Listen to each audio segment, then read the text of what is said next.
الحمد لله وحده صدق وعده ونصر عبده وأعز جنده وأهزم الأحزاب وحده. أشهد أن لا إله إلا الله وحده لا شريك له وأشهد أن محمدا عبده ورسوله الذي لا نبي ولا رسول ولا شريعة بعده. اللهم صل على محمد وعلى آل محمد كما صليت على إبراهيم وعلى آل إبراهيم وبارك على محمد وعلى آل محمد كما باركت على إبراهيم وعلى آل إبراهيم في العالمين إنك حميد مجيد. السلام عليك يا رسول الله. عباد الله، أوصيكم وإياي بتقوى الله، فقد فاز من اتقى وفقد فاز فوزا عظيما وفقد فاز المتقون. اتقوا الله حق تقاته ولا تموتن إلا وأنتم مسلمون. وقد قال الله تبارك وتعالى في القرآن الكريم وهو أصدق القائلين: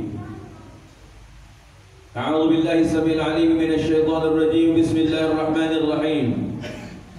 إنا أعطيناك الكوثر فصل لربك وانحر إن شانئك هو الأبتر.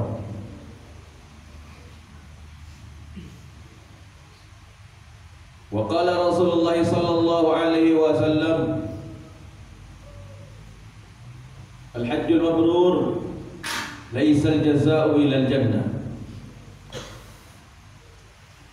وقال هو أيضا: من كان له سعة ولم يضحي فلا يقربن مصلانا. سمعنا وأطعنا غفرانك ربنا وإليك المصير. صدق الله العلي العظيم وصدق رسول النبي الكريم ونحن على ذلك من الشاهدين والشاكرين. الحمد لله رب العالمين. أما بعد. Tuan-tuan yang terhormat, setelah kita di awal khutbah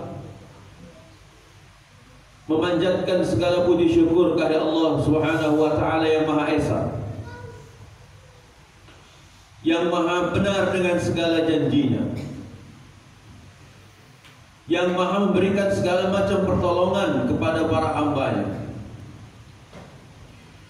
yang berikan segala macam kenikmatan, sehingga tentunya keagungan hanya layak baginya.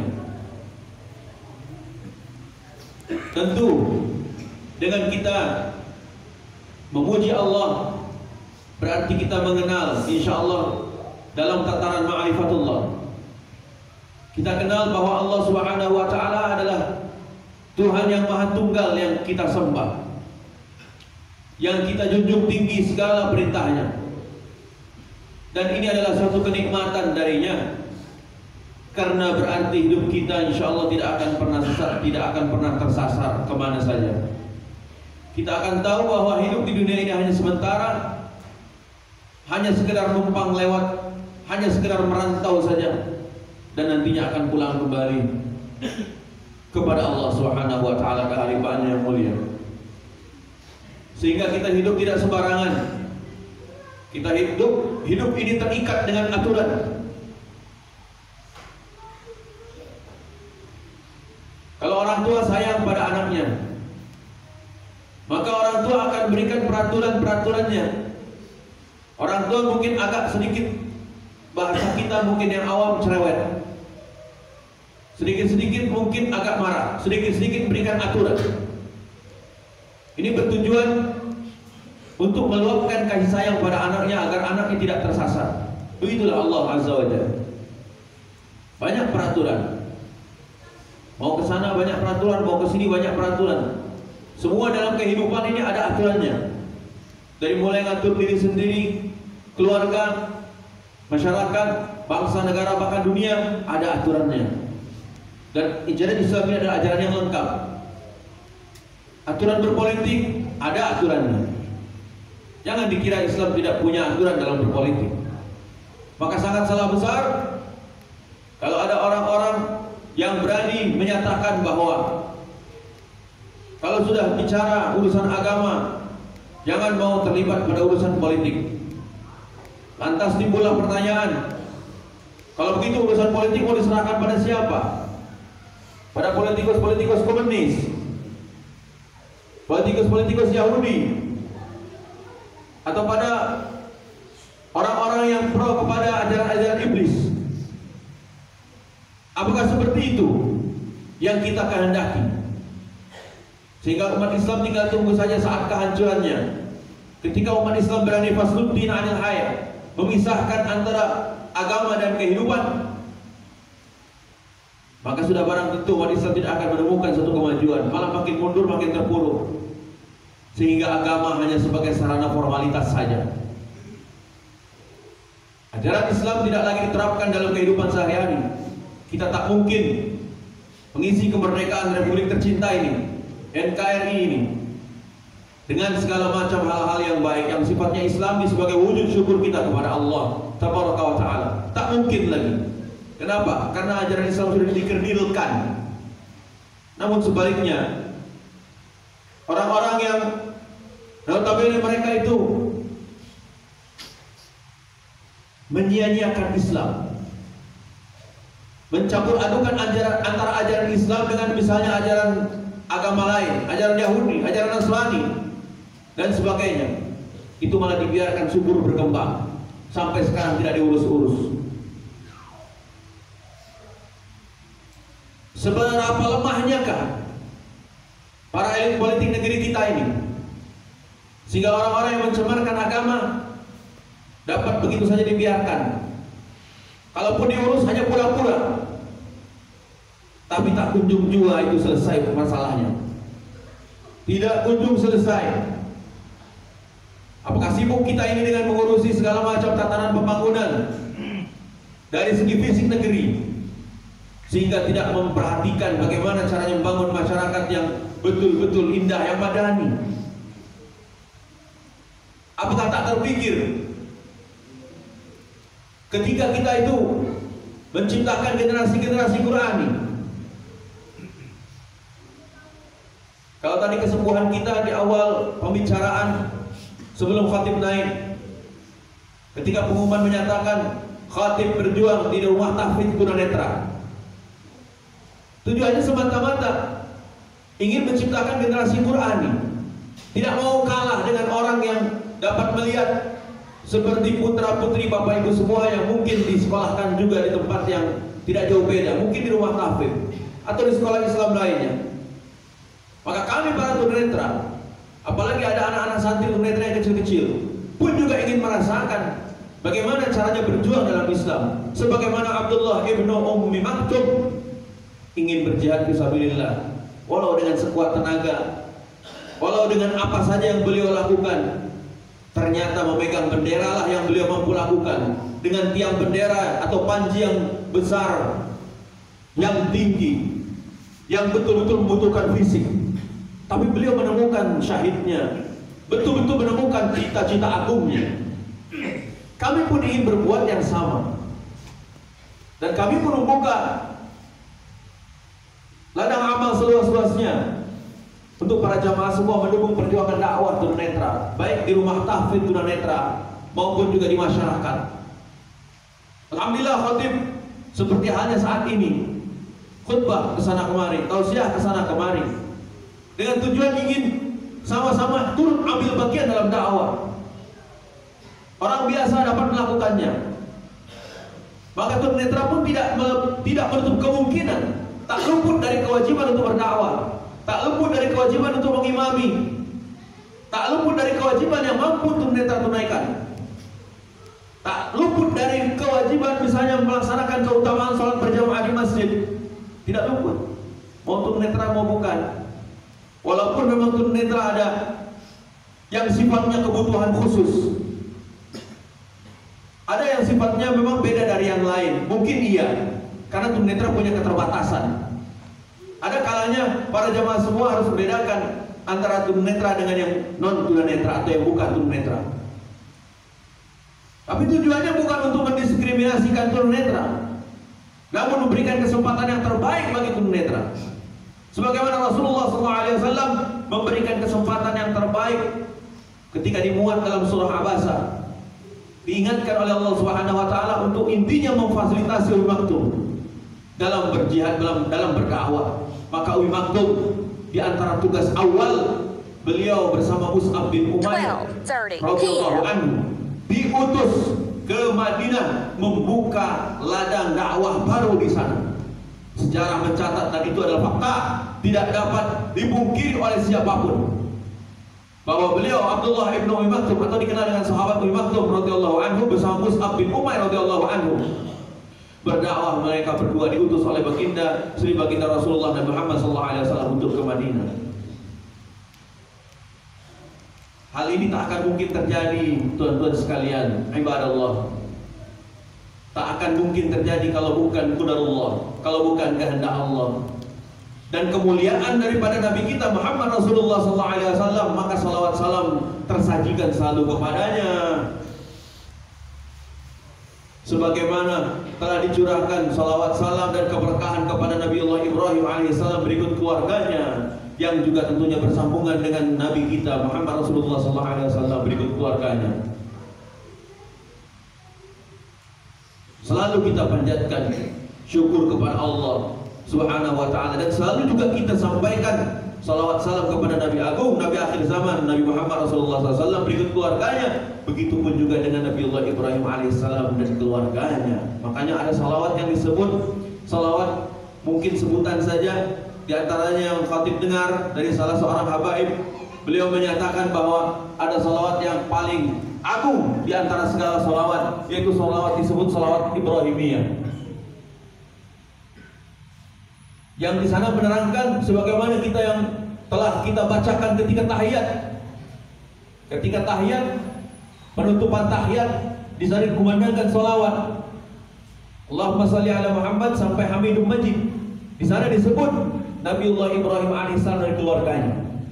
Ada yang pakai Sayyidina Allahumma salli ala Sayyidina Muhammad sampai Hamidum Majid. Sehingga apa? Salawat ini menunjukkan bahwa sebelum Nabi kita Muhammad Rasulullah SAW mendapatkan salawat, maka Nabiullah Ibrahim alaihissalam dan keluarganya juga telah lebih dulu mendapatkan salawat. Maka bahasa dalam salawat tersebut, kama sallaita ala Ibrahim, atau kama sallaita ala Sayyidina Ibrahim wa ala ali Sayyidina Ibrahim, kama barakta ala Sayyidina Ibrahim wa ala ali Ibrahim. Kalau Nabi kita disampaikan kalimat berkah, kita akui bahwa Nabi kita mendapatkan keberkahan, maka disertakan pula sebagaimana telah engkau berkahi Nabiullah Ibrahim alaihissalam dan keluarganya. Ini menunjukkan bahwa keturunan ini, keturunan Nabiullah Ibrahim alaihissalam sampai kepada baginda Nabiullah Muhammad Rasulullah SAW, itu adalah keturunan yang hebat. Nabiullah Ibrahim alaihissalam adalah Abul Anbiya wal Mursalin, bapaknya Nabi dan Rasul, melahirkan sekian banyak Nabi, pendidikannya sukses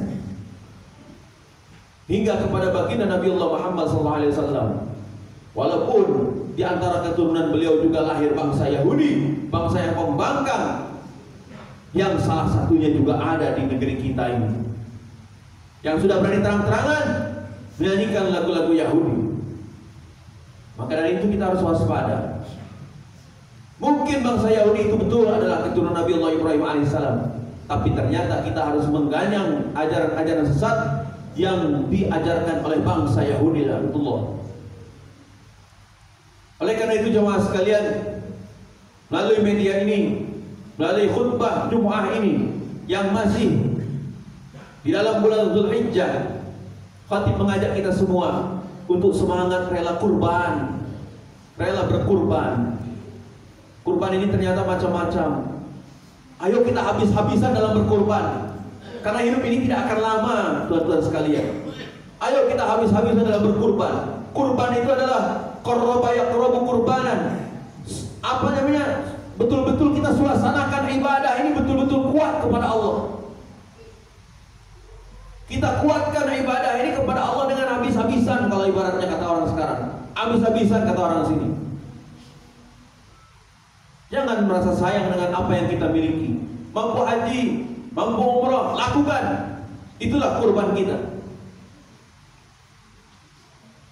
Kalau belum, jangan katakan tidak, tapi belum, dan terus niatkan untuk kita dapat berhaji, berumrah ke Baitullah ya,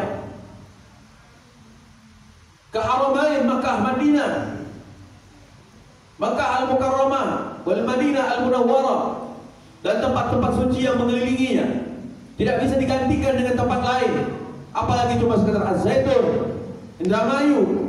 Tidak bisa menggelar Indonesia tanah yang suci, tidak bisa begitu, karena tanah suci hanya ada di dua tempat, Haramain itu tadi.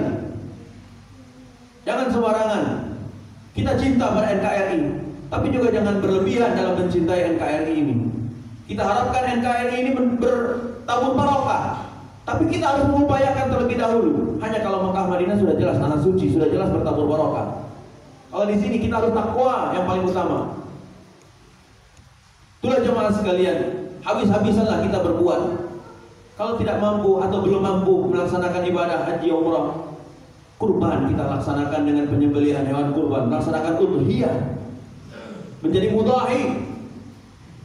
Bagaimana caranya kita jadi mudhahi dengan sebaik-baiknya, sesuai dengan cara yang Allah ridhai. Kita berusaha untuk berbagi pada orang lain sebagaimana yang kita alami pada pekan lalu. Masih segar diingatan kita pekan lalu, kita berbagi sukacita, kita berkurban, atau mungkin yang dapat menjadi panitia kalaupun belum mampu berkurban, jadilah bantu-bantu di acara penyembelihan hewan kurban itu. Bantu-bantu dengan ikhlas, nanti juga kebagian bagiannya. Ada kebagian jatahnya. Kita suka cita, kita merasa nyaman, nikmat, ada tali kasih, ada berbagi sayang. Bukankah ini ukhuwah Islamiyah yang betul-betul luar biasa? Bahkan kalau berlebih, orang di luar Islam pun kebagian untuk kurban ini. Masya Allah. Kalau tidak mampu juga yang satu lagi, mungkin dengan saum, dengan saum Arafah, dengan saum awal-awal Zulhijjah 10 hari lah atau berapa hari. Infak sedekah semampu kita. Karena kalau kita sudah nanti mati dan melihat pahala kita jemaah sekalian, kita akan menyesal. Aduh, kenapa saya kok tidak berbuat sekuat-kuatnya, padahal saya mungkin mampu. Aduh, kenapa harta saya yang tinggal sedikit, walaupun saya kebagian, tak apalah saya tidak kebagian, tapi pahala begini besarnya, sayang rasanya kalau saya tidak kurban. Ada orang yang ingin balik lagi ke dunia dengan kulitnya ingin digunting-gunting, disayat-sayat. Saking inginnya susah, ingin susahnya dia hidup lagi ke dunia, supaya pahalanya lebih besar lagi. Jangan sampai pada saat itu datang. Ayo kita jor-joran sekuat-kuatnya beribadah di sini, sekuat-kuatnya mampu mendukung perjuangan dai. Seperti saya ini yang tunanetra, jadilah Rasulullah, jadilah kita itu menapaki jejak langkah Rasulullah SAW dalam memuliakan Ummul Maktum zaman sekarang ini. Ada rumah tahfidz tunanetra, bantulah, muliakan. Ada rumah tahfidz yang lain, atau ada sarana jihad di Masjid Al-Nurul Huda ini, ada sarana jihad, ayo bantulah. Tiap kali ada segala macam peluang kebaikan, walau secelah apapun kecilnya, ayo kita berbuat. Karena kesempatan itu belum tentu terulang 2 kali jemaah sekalian. Boleh jadi Jumatan ini adalah ibadah Jumat terakhir. Boleh jadi khatib menyampaikan khutbah, atau mungkin nanti mengimami adalah terakhir kalau sampai kepada khatib mengimami. Boleh jadi juga mungkin jamaah menjadi mustami ini saat ini terakhir mendengarkan khutbah Jumat, terakhir melaksanakan ibadah Jumat, boleh jadi terakhir. Maka saat inilah kita harus memanfaatkan kesempatan dengan sebaik-baiknya. Cerdaslah kita, cerdas secerdas-cerdasnya. Semoga Allah Subhanahu wa taala tidak dulu mewafatkan kita sebelum kita menunaikan segala macam rukun iman dan rukun Islam, segala perintah Allah dan segala contoh Rasulullah Nabi Muhammad SAW. Barakallahu li wa lakum bil Qur'anil azim wa nafa'ani wa iyyakum bima fihi minal ayati wa dzikril hakim wa taqabbal minni wa minkum tilawatahu innahu was-sami'ul 'alim. Aqulu qawli hadha wa astaghfirullahal 'azim li wa lakum wa li sa'iril mu'minina wal mu'minat wal muslimina wal muslimat al ahya'i minhum wal amwat fastaghfiruhu innahu huwal ghafurur rahim. Allahumma shalli 'ala Muhammad wa ala ali Sayyidina Muhammad.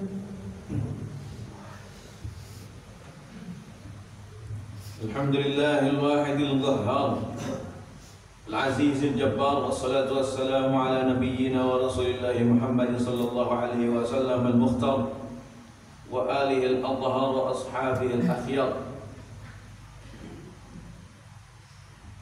قال الله تعالى بسم الله الرحمن الرحيم إنا أعطيناك الكوثر فصل لربك وانحر إن شانئك هو الأبتر. اللهم فصل وسلم وبارك وكرم وشرف وعظم وفضل وجلل على نبينا ورسول الله محمد صلى الله عليه وسلم وعلى من اتبع الهدى إلى يوم الدين. Amma ba'd ibadallah, pada khutbah yang sedikit ini yang kedua, khatib hanya sekedar ingin menegaskan untuk selalu kita meniatkan segala yang baik-baik. Innamal a'malu binniyat wa innamal likulli imri'in ma nawa. Dalam hadis yang populer riwayat Imam Bukhari rahimahullah, bahwa segala sesuatu amal itu perbuatan tergantung pada niatnya. Dan masing-masing orang akan mendapatkan sesuai dengan apa yang dia niatkan. Kalaupun toh nanti tak kesampaian, pahala sudah jelas insya Allah kita dapat, asal niatnya ikhlas. Kaifiatnya sesuai dengan tuntunan Nabi sudah jelas, Nabi akhir zaman kita. Semuanya harus kita betul-betul planning. Apa kita setelah ini yang kita harus perbuat. Seumpama contoh, sebentar lagi ada pergantian tahun. Apa hal-hal yang dapat membuat kita ini muhasabah, bukan hanya sekedar hura-hura jemaah sekalian. Kalau kita punya suatu hajat, acara, segala macam bentuk, segala macam acara lah. Apakah itu mungkin pernikahan, khitanan dan sebagainya. Renungkan dalam hati kita yang paling dalam. Apakah sanggup saya membuat acara yang betul-betul mendatangkan amal saleh, bukan foya-foya. Bukan ketika malah kita bermaksiat, kita mati di dalamnya. Jadilah kita su'ul khatimah, buruk di ujungnya, na'udzubillah, tsumma na'udzubillah min dzalik. Sedangkan kita kan berharap selalu bahwa kita menjadi orang yang husnul khatimah, baik di ujungnya. Mumpung masih hidup, harapkanlah itu. Kita harus baik di ujungnya. Kalau sudah mati, permohonannya bukan lagi yang husnul khatimah, tapi semoga diampuni, dirahmati, diberkahi oleh Allah. Itu permohonannya. Sekarang inilah kita mohon supaya di ujung hidup kita nanti husnul khatimah. Dan husnul khatimah ini biasanya seringkali yang terjadi dalam kebanyakan orang tergantung semasa kita hidup kita melakukan apa. Semasa kita hidup kita meniatkan apa, mencita-citakan apa dalam hatinya, maka mati kita tidak jauh dari itu.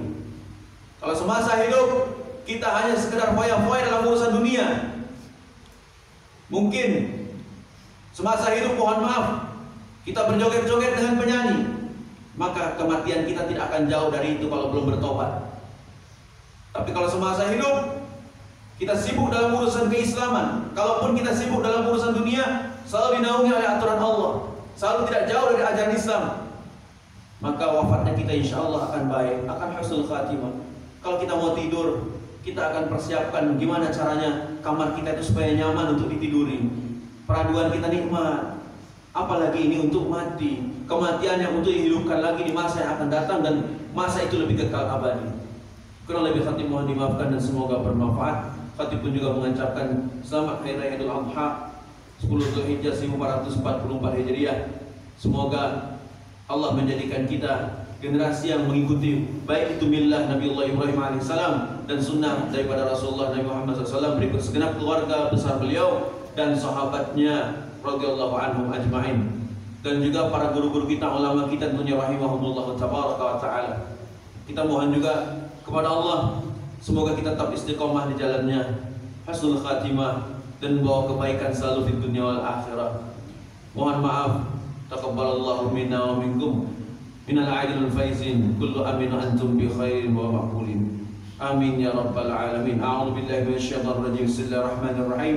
Wal 'asri innal insana lafi khusrin illa alladhina amanu wa 'amilus solihati wa tawassaw bil haqqi wa tawassaw bis sabr. Innallaha wa malaikatahu yusalluna 'alan nabi ya ayyuhalladhina amanu sallu 'alaihi wa sallimu taslima. Subhanallah walhamdulillah wa la ilaha illallah wallahu akbar wa la hawla wa la quwwata illa billahil aliyyil azim. اللهم صل على محمد وعلى آل محمد كما صليت على إبراهيم وعلى آل إبراهيم وبارك على محمد وعلى آل محمد كما باركت على إبراهيم وعلى آل إبراهيم في العالمين إنك حميد مجيد. السلام عليك يا رسول الله. اللهم اغفر وارحم وبارك للمؤمنين والمؤمنات والمسلمين والمسلمات الأحياء منهم والأموات. 12:45 p.m.